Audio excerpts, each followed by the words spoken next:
and we want to continue to have sessions like this to address needs. We're not really looking to see how large or how small it is, because if you have a need, we want to be able to address it. And we've organized these times to allow for parents to have insight into specific areas of instruction. This is what we're focusing, instructional technology first. So we have had sessions on Schoology, on Google Google Suite, as well as like Chromebooks, and then we did Parent Portal. So now we are moving into some more information that will be led by Mary Ellen. But what we ask really for parents and everyone participating is we really encourage you at the very end of the session, there is an evaluation, and we really ask that you take some time to complete it. And before we turn it over to our ed tech team, I would like to introduce our interim superintendent of schools, Dr. Ray Giomartino. Good evening, everyone. Thank you so very much for coming together tonight.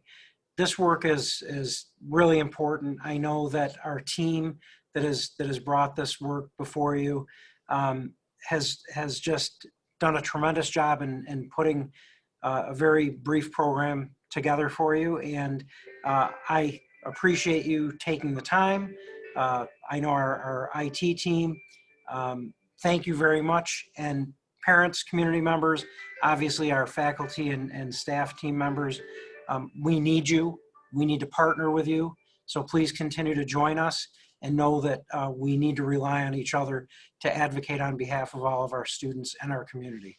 So I'll let you get to it. And again, I just wanted to thank you for being here. All right. Thank you so Mary much. Ellen, before you begin, I have a Mary Ellen, before you begin, I have a clarifying question. This did not happen last time, but because I'm muted, it says you are muted. No audio will be recorded. Do you know if it's still catching your audio? So when I ended up, when I was moderating last week, I think that is a setting. So I left myself unmuted just to ensure that there would be audio, but I am not positive. Okay, then I will find a very, very quiet place to go. If my audio gets to be too loud, let me know, please. Certainly, certainly. Again, thank you. I know that we have some friends who are on the Q&A and on the chat. So for those of you asking those questions, know that our team will be addressing those questions as we move through the session. Again, thank you, Mary Ellen. Thanks so much for moderating. Awesome. Welcome, welcome, welcome, everyone. We are so excited to spend this evening with all of you. I know you all have had a full day of your own lives, and coming and attending a session like this is another thing for you to do, but is so important for you to be able to fully support your students. So I thank you so much for joining us, and hope that you will get everything that you need out of this session. This is a series of sessions. So if you have not been able to attend other sessions, I definitely recommend that you check out those recordings and then also attend sessions in the future.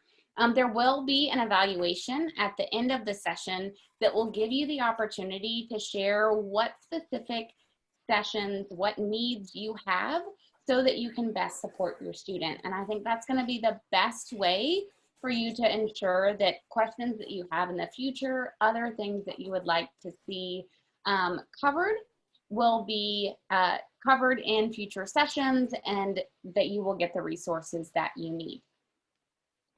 Missy, I do see that there's a question in the chat about where the recordings can be accessed. Right. I'm going to get the link from the district site. So it's going to be on the district site. So I'm going to try and get it and place it. Perfect. Thank you so much. That is absolutely wonderful. All right, so we're going to jump in, and today we're really focused on that suite of applications from Google. So when your students log in through ClassLink, they then have the ability to go into their Google account. That's G Suite for Education. So it's the Google Suite of applications, where they have a number of different applications that they can use to create. Now, sometimes the teachers through Schoology are going to assign things to students where it goes ahead and creates a file for the student, and they're working on a file that was originally created by the teacher. Other times, students might be able to create on their own. So we're gonna kind of try to cover both instances and give some tips and tricks for using Google Drive, which is the storage space where all of the different files live. Google Docs, which is the word processing tool in the suite of applications. Google Slides, which is the presentation tool.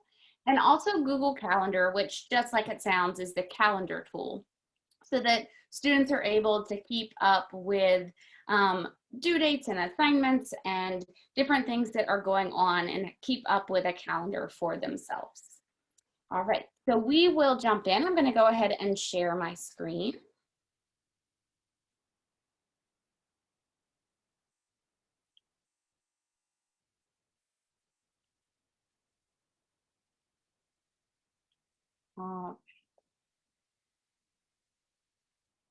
So briefly, my name is Mary Ellen West. I am here to help. I'm coming to you from Atlanta, Georgia.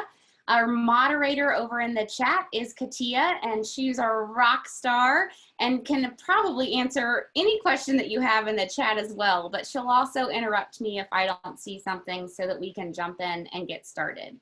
We're both here with EdTech Team, which is an organization it's a company that also has contractors all over the world, which is what Katia and I do. We are lucky enough to be in the same city, so she is a precious friend, and I'm excited that she is here working with us tonight. So when students log in, they do log in via ClassLink. So it's that specific link, and if they're on one of the district Chromebooks, they click down at the bottom after logging onto the Chromebook for that short link to ClassLink, and then they can click sign in with Google. So they sign into ClassLink with their Google accounts. And that then brings them to this top home screen. And from there, they're able to access lots of different resources from the district. Schoology is one of the resources that they can access, and Google Tools is another. So when students click on Google Tools, they'll actually open a folder and have access to several different applications. They click into an application, and really from there, they can get to the other Google Tools as well. So here we see several different Google applications. And Google Drive, although it's not one of the ones listed here, that's kind of where we're going to start. So regardless of which one they click into, I want you to see that they can click on what we lovingly call the waffle. So this is the app launcher, but it kind of looks like a waffle with those little squares, you know, the little spots that my kids like to get as much butter and syrup in as they can. And from that menu, they can click into any of the other Google applications that they need. So we're gonna start with Google Drive, even though it's not one of those quick short links. So I'm going to go over into a sample account and go ahead from ClassLink here. I've already logged in, and I'm going to click here on Google Tools. So again, any of these you can click, and then you can switch between applications. So I'm going to go ahead and click into Google Docs, but I'm very quickly, we'll come back to Docs, just going to click on that app launcher, that waffle, and go to Google Drive. The reason I like to start with Drive is it's really kind of that home space to me. This is your storage space. So no matter what kind of file you create, you're going to be able to find it from Drive. You could go to the different applications and find the files that are aligned with that application, but Drive is a one-stop shop where you'll be able to find everything. So just quickly, I want you to see that I know I'm logged in to the district account because the logo is here in the top right-hand corner, along with the initial for the person whose account it is. Okay, so that initial there, so you know that it's your account. You can also click and see all of the information about that account. Here you can scroll through and see all of your different folders and files. The more you have, the more this screen will scroll to show other items. This is what's called grid view. Now, if I did not want grid view, if I wanted this to look more like a traditional view that I might be used to, here in the top right-hand corner, I can click and switch to list view. So then now you see the files listed here are much more like what you might be used to seeing in a home drive or a downloads folder or anywhere else that you might access items. To be completely honest, there are benefits to both of these views. So I often switch back and forth. When I'm in this list view, I get a little bit more information about the owner of the file, when it's been modified, and the size. But if I switch back to the grid view, I actually will get a little synopsis, a little preview screen, a thumbnail of the different files. So at times, one view is better, and at other times, another might be better. Now, everything we've been looking at here, I've been from this left-hand side under My Drive. So these are files that are mine. So if your student is in My Drive, that's where files that belong to them live. They can click into these other areas as well. Shared with Me is going to take them to files that have been shared by another account. So as teachers share things, they'll find files in this Shared with Me that teachers have shared over to the students. If there's a file that they want to have easy access to without having to click into Shared with Me, if they click on it to select, one option is to add a shortcut to their drive, and that will add a little link basically to the file in the My Drive area, right back up here. What you're seeing here across the top is called quick access. So that's why something that was shared with the account is also showing here along with items that are owned by the account. So quick access uses Google's AI on the back end to determine what might be really important. Now you can turn that off if you don't want access to that. That would be in the settings right up here.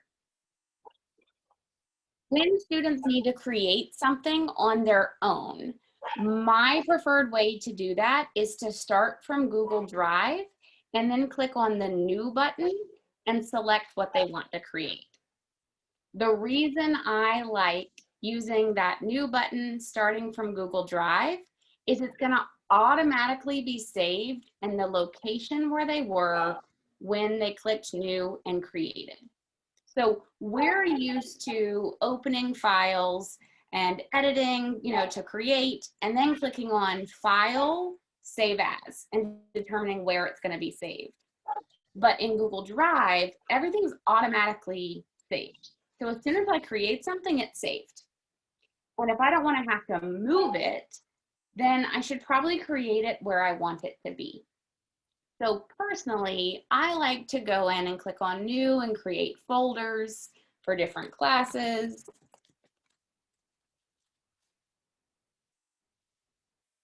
Right, then folders will always appear above individual files in Drive. And then if I wanted to create something for my language arts class, I would click into that folder and then click on New and create whatever file type I wanted to create. So again, we're going to jump into Google Docs, which is the word processing tool. Google Sheets, we're not jumping into today, but it's a lot like Excel. It's a spreadsheet tool. Google Slides is the presentation tool. And when you click to more, you'll see that there are a number of other items that can also be created. So these are other file types that can be created from Google Drive. Okay. All right, so my preferred way to create any of those is to, again, start from Drive, go to the folder or location where I want it to be saved, and then click on New and create whatever it is that I want to create. The other way to get there, just like how we got to Google Drive, is to click back on that app launcher and then go directly to the application. So I'm going to go back to the tab here where I have Google Docs open. And remember, I actually got to Google Docs originally from ClassLink by just clicking on the icon for Google Docs.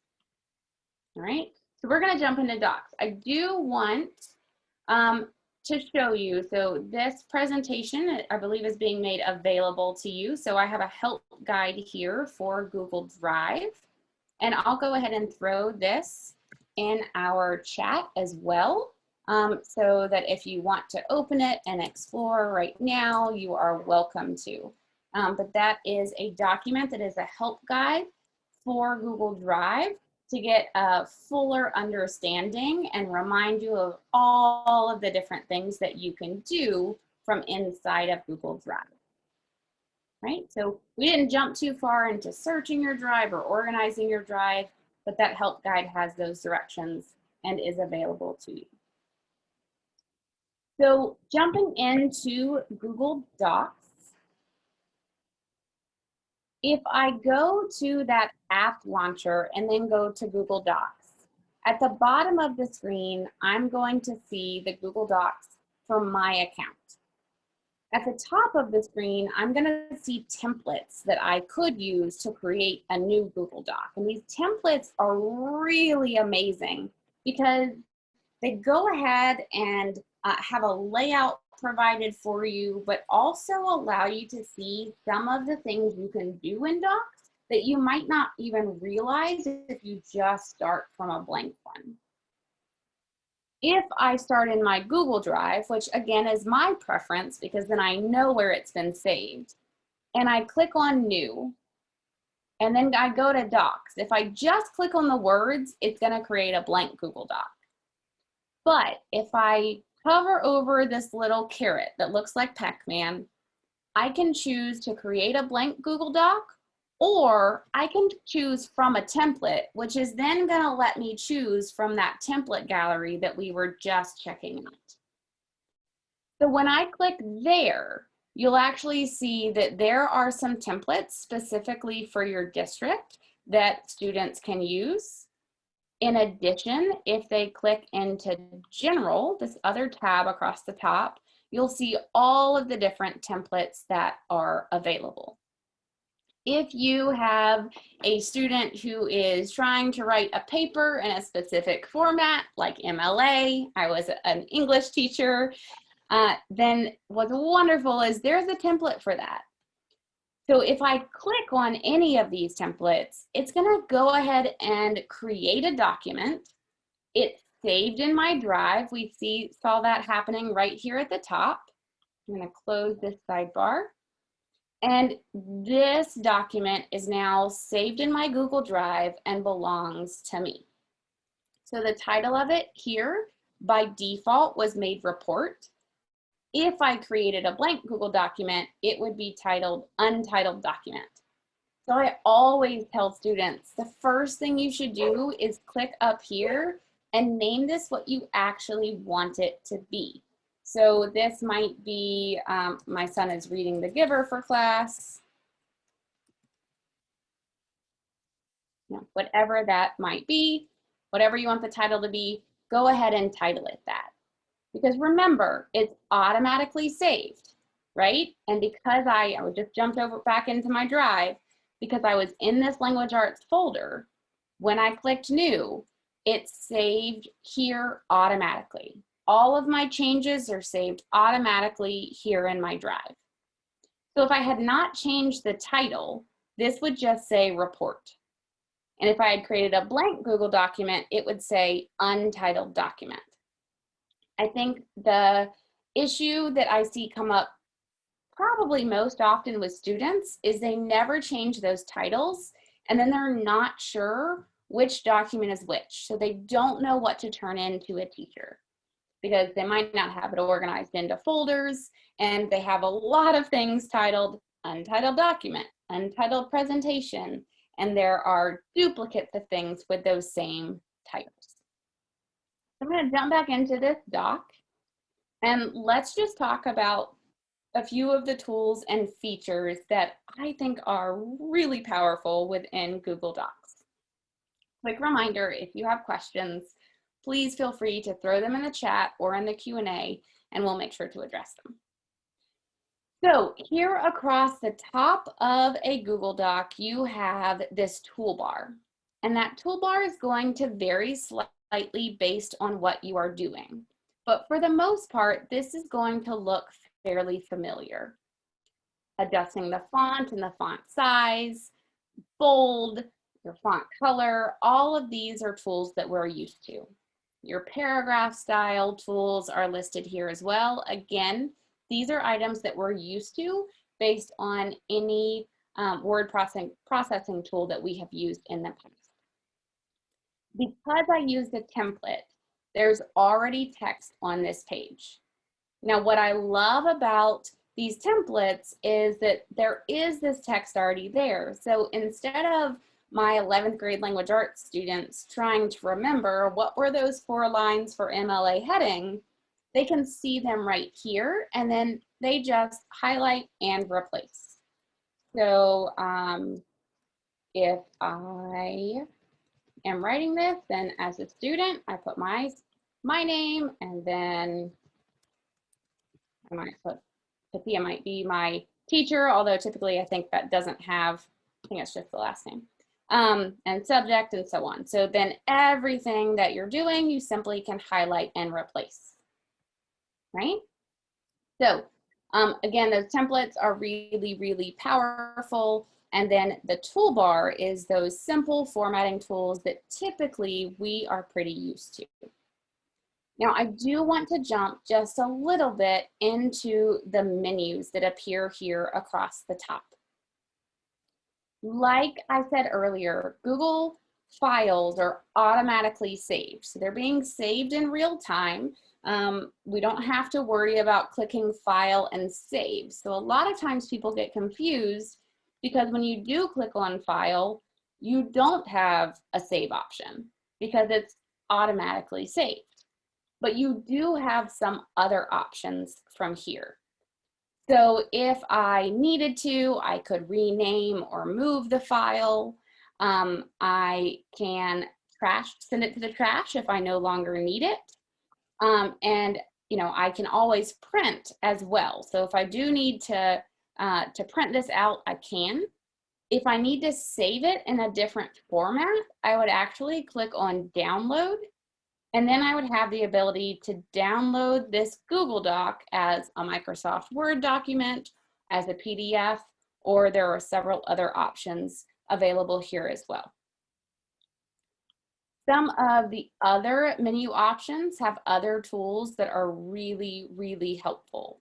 So if you say need to add a table to a document, you would use that insert menu, and you could add a table, simply select the number of cells that you need, and that pops directly into the Google Doc. So if students need to create a table, or if there's a table in a document that a teacher has created, then they're able to type into the table, into these different cells, and format it how they need to. Here they also have options for adding charts. So if they need to create a chart, a pie graph, based on data that they've collected, they can easily do that. If they are working in a math class, they can also insert an equation by using the equation editor here. Now, I have to say, I think my favorite thing in Google Docs is actually under the Tools menu. So When I click on the tools menu, you'll see that there are a lot of different tools that are available. But my absolute favorite one is voice typing. And I'll tell you why. So I have 2 sons, and my younger son is a very resistant writer, very resistant. He has a learning disability and really struggles in school. And what we found over and over again is when he had to write something, whether it was typing it or handwriting, he was so concerned about getting his thoughts out and about spelling things correctly and doing things just like they were supposed to be, that his sentences would be really short, really choppy, just really simple, because he was trying to make it as easy on himself as he could. As a high school language arts teacher, I had students who absolutely refused to write papers for me, just refused. And I will tell you that this tool, voice typing, changed all of that, both for my son and for my own students. So if I click on tools and then I choose voice typing, this little microphone appears. And if I click on it, Google Docs is going to start typing out what I say. So, going to allow my microphone. The Giver is a novel, period. In The Giver, we have a protagonist in a dystopian society who is struggling to overcome what the world has become and learning about the history of mankind and what used to be, period. Everything that I typed, that I spoke, just appeared in text, in type, on this Google document without me needing to type anything. The number of students who struggle for various reasons and then are willing to get their thoughts out because of voice typing, it's incredible. I had high school juniors, again, who had never turned in a paper from middle school or high school, literally never turned in an essay, who gave me the most beautiful text and writing because they could just speak it and have it come out on the page. Now, is it perfect? No.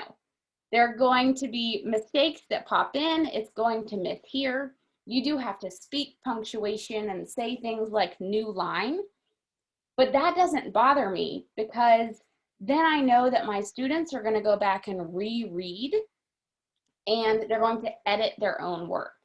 But it's that initial getting the thoughts out that creates this safety zone and a willingness to do the work. I care much more about their thoughts than about them typing it.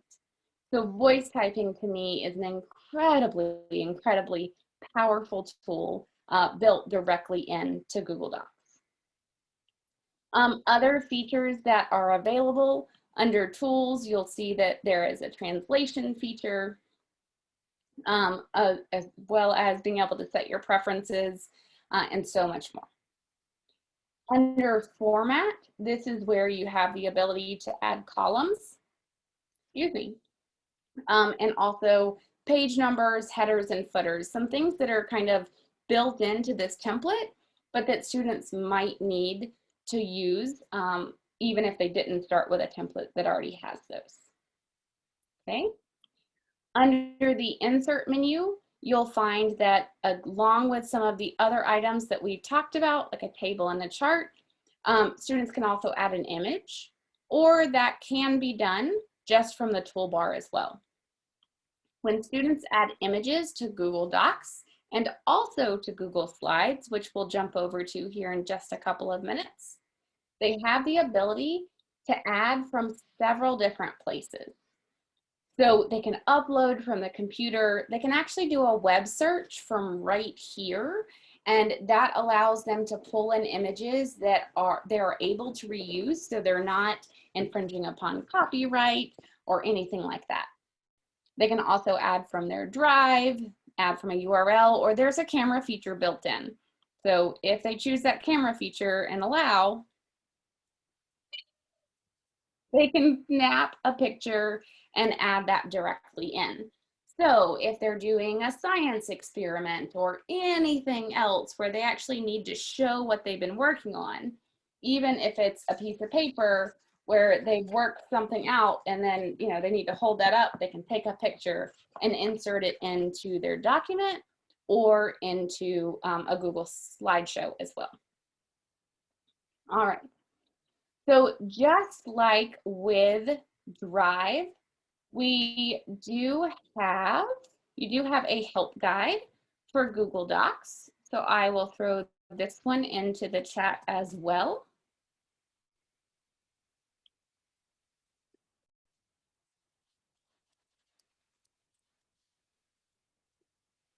I apologize on that last one. I didn't say that it was the help guide for Drive, but the one prior to this one was a help guide for Drive. So this will walk you through those different toolbars and the different menus to show you the things that students and teachers as well tend to use most often. So all of that is kind of walked through to show you from that basic standpoint, what are some of those key features that students might need to use with a Google Doc. All right. Now let's jump over to Google Slides. And I tell you what, while I'm here, I'll go ahead and grab the link to that help document in case anyone wants to jump ahead.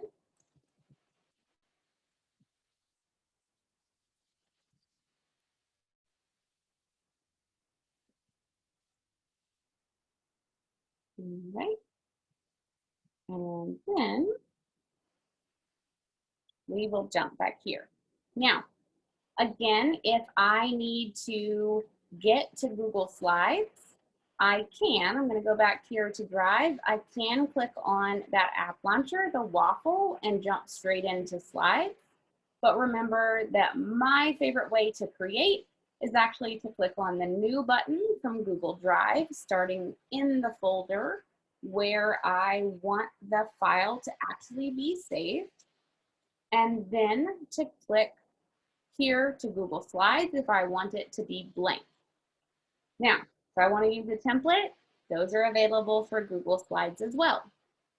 So if I hover over that little Pac-Man, that carrot, I again have the option to create a blank presentation or to choose from a template. And just like with Docs, when I launch into that template, you'll see that there are some templates available here for specific to the district. And then I also have the ability to click into General and see all of the different templates that are available from Google. So depending on the type of presentation that a student needs to make, these again are really, really helpful. And you don't have to use everything that's in any of these, but you have the ability to start there and build off of it. So I love the portfolio option. It even has these frames where you can replace images. I also really, really like some of the options for science fair and book report. Even the lesson plan template, even though a student wouldn't be the one using that, it already has some things built in, like what looks there that you can see in the preview, kind of a timeline. So students can always use those templates, or again, from Drive can simply create a blank one. All right. So when you launch into a Google slideshow, this again is a presentation tool. You're going to see that it's not all that different from Microsoft PowerPoint, which you might be more familiar with. When you first launch, you'll see that there are themes available here on the right. When I choose a theme, what that means is that the coloring and font that is a part of this slideshow is automatically applied. So within each theme, there are different layouts that can be used for different slides. So you see layouts here, but if I were to switch the theme and click on layouts, You'll see they're very similar as far as where things are housed, how many text boxes there are, etc. But the overall look and feel is different. At any point in time, you can always change the theme by simply clicking on theme, and that relaunches this sidebar, excuse me, where you can then switch and select a different theme. The layout for an individual slide can also be changed here at the top. In order to create new slides, if you need to add additional ones to a slideshow, you can click on the plus sign here on the far left of this toolbar. If you want to go ahead and choose which layout to use for a new slide to add, you can click on the little drop down and then simply be able to click and add a new slide that has the specific layout that you want. Again, you can always change the layout here later, but if you want to go ahead and create it, that is available. Now, remember, everything that I do in Google is automatically saved. So this slides presentation is where? It's in that folder in Google Drive. So I'm going to click back to my Google Drive, and you see that the presentation I just created is here. Now, the issue that I see, and then we talked about happening so often, it's here. It says untitled presentation. You can imagine that getting really frustrating when students are not sure which item they need to turn in. So again, the best way to avoid that is the very first thing that students should do. Go ahead and click here and title this. Hopefully it would be a little bit more of a specific title than that, but we'll go with presentation 1 for now. Okay, so I now have 3 different slides as part of this slides presentation. And from here, students can start to create and add things to the different slides. The toolbar that appears in Google Slides is going to be dependent on what is selected in the slideshow. So this is the general toolbar where you can change the theme, change the layout, and also change the background. So this layout or this toolbar is here when I haven't selected anything on the slide. But if I click into this text box, you'll see that my toolbar changes drastically. So again, that toolbar adjusts and varies based on what has been selected on that slide itself. All right. So if I click back out of that text box and go back to this general toolbar, I do want to show you that backgrounds can be adjusted. So when I select background, I can change the color to anything that I want. Now, if I have chosen a theme, as I did here, it's not going to be absolutely the entire background because elements of that theme still apply, like this top bar and this green and orange line that is here as well. So if a theme has been selected, those elements are still going to appear.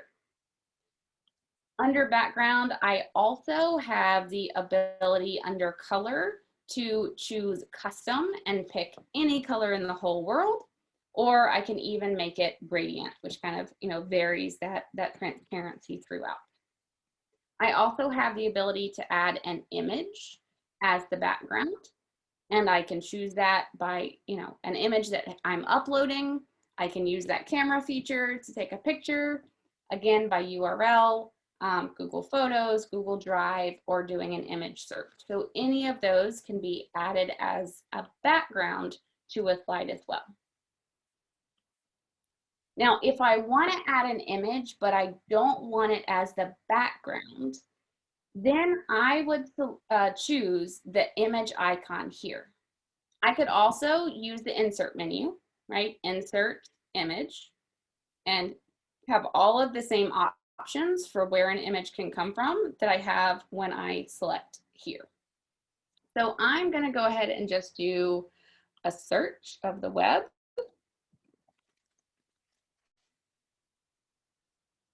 And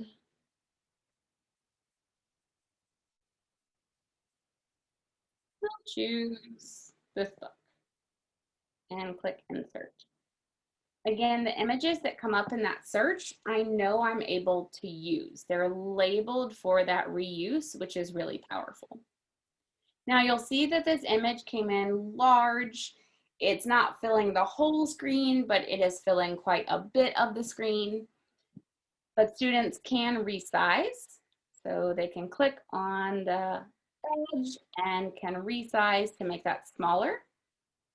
They also can use the crop feature if they want to cut out parts of the image. So if I want to make this a little bit smaller and take some of that background space out, I am able to do that as well. And then when I click enter, it's just that part of the image that I really wanted to have and be available.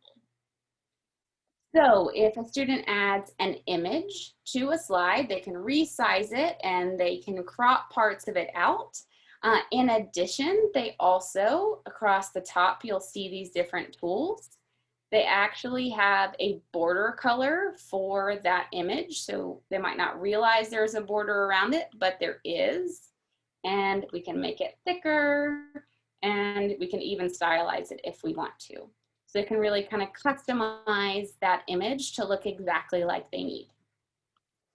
They actually could even click on it and then select the animate it. So that's how you can make things kind of fly in, spin, all of that. Or use format options to have even more kind of image editing options that are available, right? So lots of things that they can do with images that they pull into their presentations. When I click into a text box, again, that bar, that toolbar changes. So I have all of those different options where I can change the font size and the font color and anything else that I might need to do for that text. So if I wanted to center this, I certainly could. And then we see, oh goodness, the image is in the way. But if I select the image and I right click, or on a Chromebook, it's a 2-finger click, I could change the order and send that image all the way to the back so that my text could actually come over top of it if I wanted it. Right? So students can really customize and create text and images that work for exactly what they need. So again, all of these toolbars, they change based on what has been selected, and other tools and items are available as well with shapes and lines and all kinds of different options. I would encourage students to also take a look at the different menus for slides as well. Of course, you can still download slides as another file type like you can with Google Docs.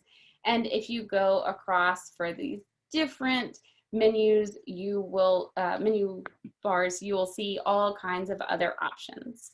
So I can add videos, I could even add audio if I have audio saved to my Google Drive.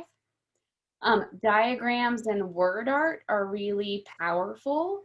Diagrams kind of uses all the different shapes, but allows you to pull in things that have already been created that you can then just work within and type in.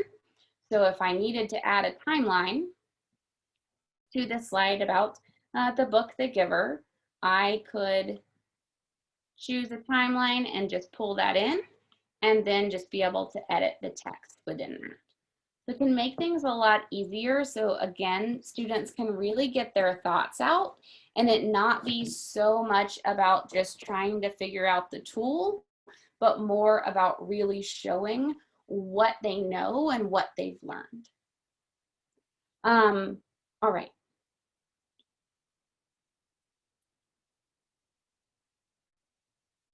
So again, that Getting Started guide will walk you through with even more detail what the different toolbars can do and what each individual item on the toolbars can do, and how it works to insert and edit different images, and then what some of those really important menu bars are capable of and what tools are housed within those. And then even what the presentation tools can do if students say we're asked to do a presentation live in class, even over video conference. They'd be able to click on present and go through those slides just like they might in a live class. All right.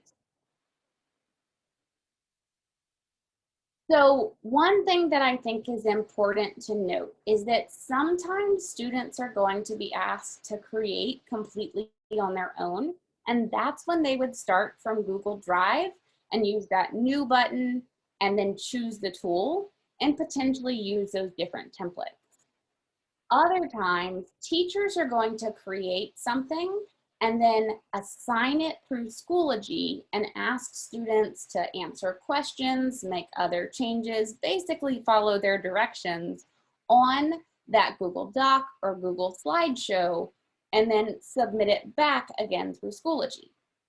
So when students go to assignments in Schoology, if an assignment has been created using a Google file type, students are going to be able to click on the tab that says My Document, and they're going to be able, they're going to be able to edit that file from right inside of Schoology and then click on Submit Assignment.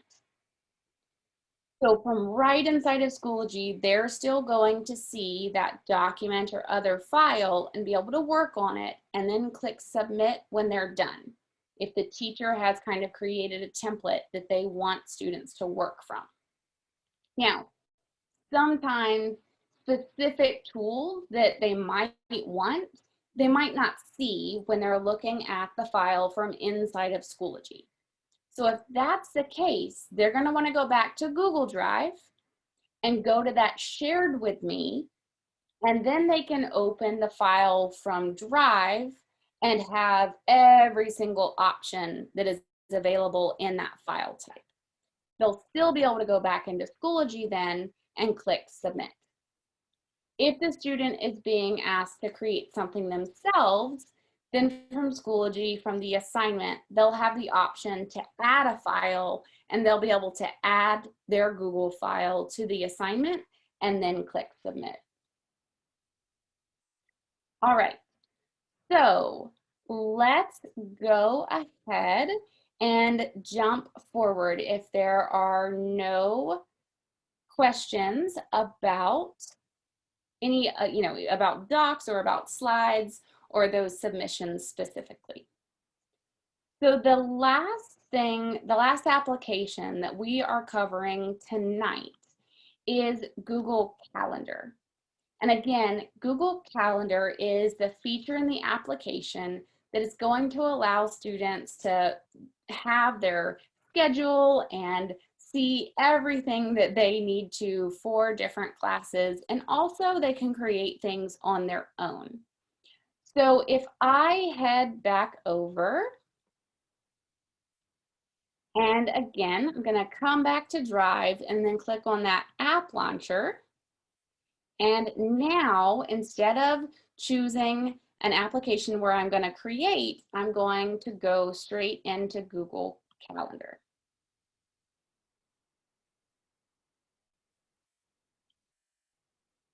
Perfect. So in Google Calendar, what you will see is a calendar view. And on the left-hand side here, you can see that it says My Calendars, and there are a few different calendars listed. The beauty of Google Calendar is that you can check on and off different calendars as you see fit. So a teacher might create a calendar for a class, and a student could have that checked or unchecked in order to see items overlaid on top of each other, or choose to only see one at a time. For example, I have in Google Calendar, I have a calendar for myself. I also have a separate work events calendar. I have one for each of my sons, and their calendars are shared to their father as well.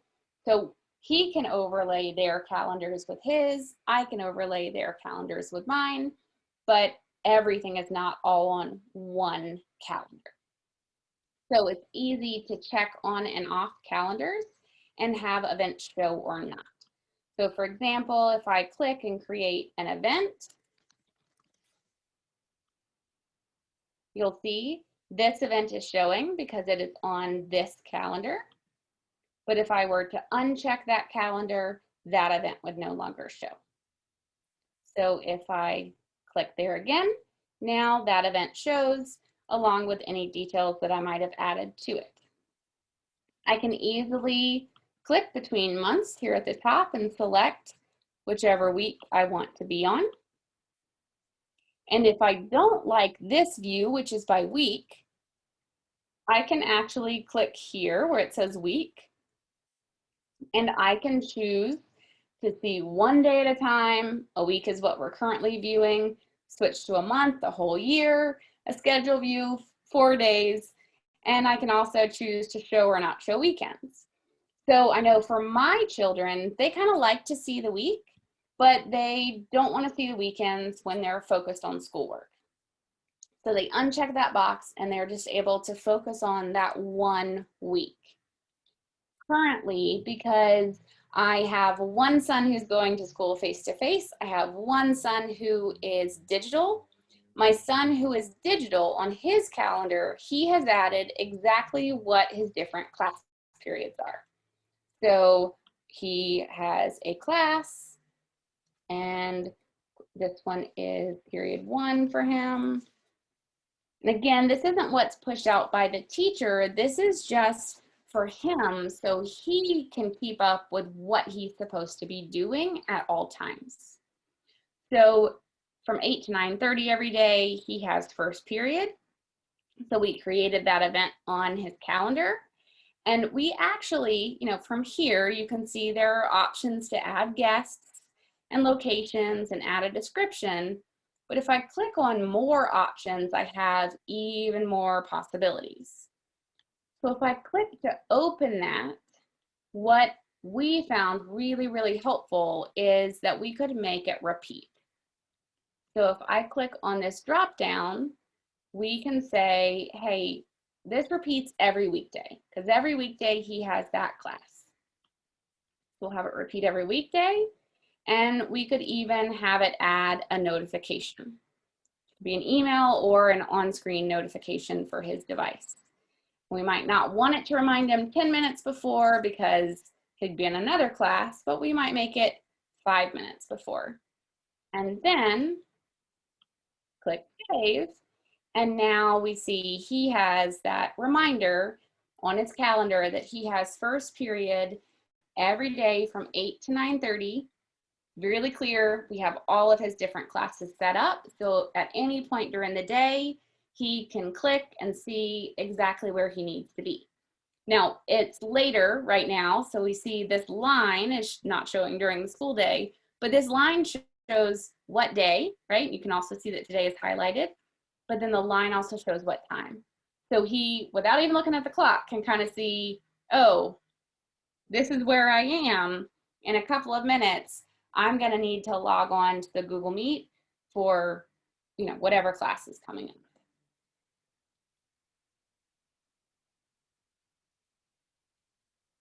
So I see a question about uploading when there isn't something already created. So again, when students go into that assignment view, they have the option to attach something, and that's how they would add a file that they've created themselves. Hopefully that will answer that question. All right, so also within Google Calendar, remember we just created this event and we made that repeated. If your student needs to, create something along with other people, When they go to create an event, keep in mind that they can add a guest. So when you start typing,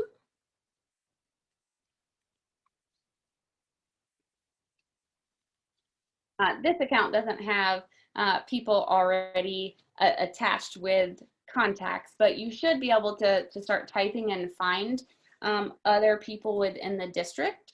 So you have that option to invite other people to an event. And if I click into more options, then I have the ability not only to invite people, but to use this find a time feature to determine a time that's going to work for both people.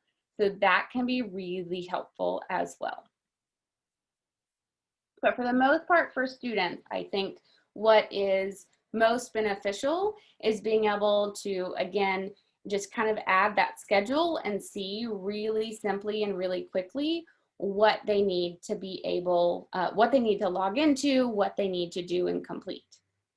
Now, there are also these options for reminder and task calendars. So again, when I go to create something, instead of this being on the default calendar here, I have the option, not set up that way. So I'm just going to uncheck.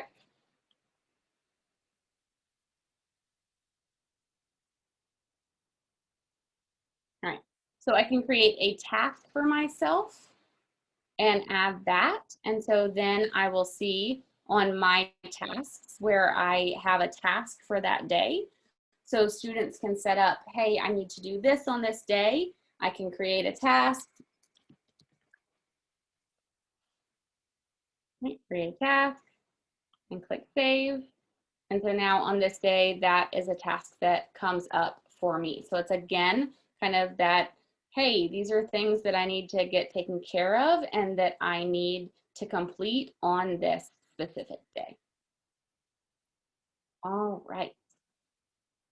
We have about 3 minutes left. I want to make sure, I know we have hit a lot and we've kind of hit the highlights of several different applications, but if we have any questions, then please throw those questions in the Q&A or into the chat so that we can make sure and address them. We do have just a couple of minutes left. We're also going to be posting the evaluation into the chat. So before we close out today, please do take a minute to click into that so that you can give that feedback for these sessions and make sure that the needs that you have are met with future sessions. All right. So again, part of the beauty of that calendar, you can see in this screenshot, I have multiple calendars listed, and so they are overlaid here, and you can see that different colors appear for those different calendars, so it makes it a lot easier. And when people invite me to an event, I also can see those and can even click in and accept or reject an invitation. All right. So the evaluation has been posted into our chat. If you will, take a minute to go ahead and click on that because it will disappear as we finish out for the day. I'm going to also go ahead and post this entire slides presentation into the chat for you.